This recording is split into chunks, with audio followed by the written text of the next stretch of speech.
Thalidomide was a drug that was used in the 1950s in England. I believe it was the 50s. In England for women with hyperemesis, which is where women are nauseous during their pregnancy. Mm-hmm. They thought, let's give this drug and see what, and because it works for hyperemesis. But they never studied it. And what it did, it was called limb reduction defects in their fetuses. So babies were born with very short limbs or absent limbs, and it was horrible. And if people have looked at it, you can look up the history of thalidomide. So now, don't you think they should have tested it first before they made it for widespread use? But how do you test it? You're having a test animals, group? Animals, animal testing, or but animals and humans are different, right? Well, not necessarily. Not necessarily. You know, there are going to appear a few. I mean, we are different, but not necessarily for testing purposes. People would say, "How can you do that to poor animals?" Well, that's an interesting way to put it. All right. So, how would you introduce a new drug if you're afraid to test it on animals? Okay. There's no way. You could get volunteers, but you should do a randomized controlled trial or randomized double-blind controlled trial. That's how medicine should be done. But thalidomide is just one example.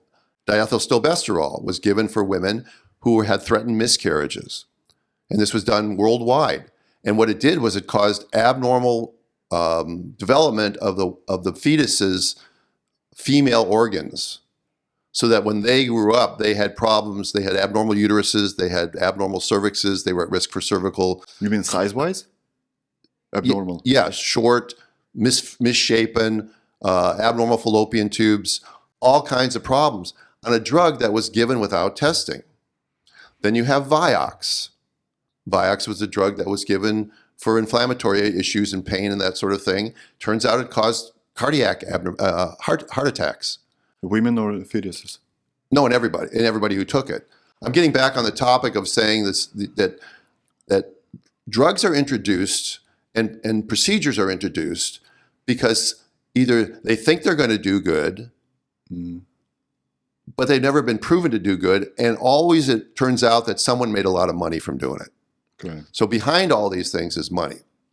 Another good example that's non-medical of stage 1 thinking is something that happens in pregnancy, and your listeners may have heard of this. It's called continuous fetal monitoring. Continuous fetal monitoring are little belts that you wear when you're in labor. I don't know if your wife wore them when she was in labor. No, but I know what it is. All right. So they wear them. These were put into place without any evidence that it was going to do any good. They just thought, well, we're going to see the heart rate. We're going to catch babies in trouble, and we're going to prevent cerebral palsy and interpartum stillbirth. After more than 50 years, Apollo, of using this, it's done neither. Not only is there no evidence of benefit, there's evidence of non-benefit from this monitoring because the C-section rate is directly related to this, has gone up 600% in the United States and far more in many European countries. There are countries like Armenia, South Africa, Brazil that have C-section rates above 70%.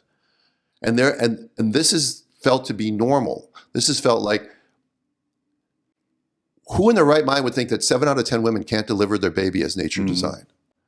And yet the medical cartel just keeps rolling along, just keeps going along.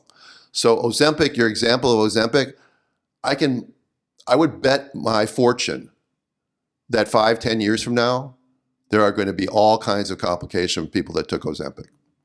And I wish that they would not take it.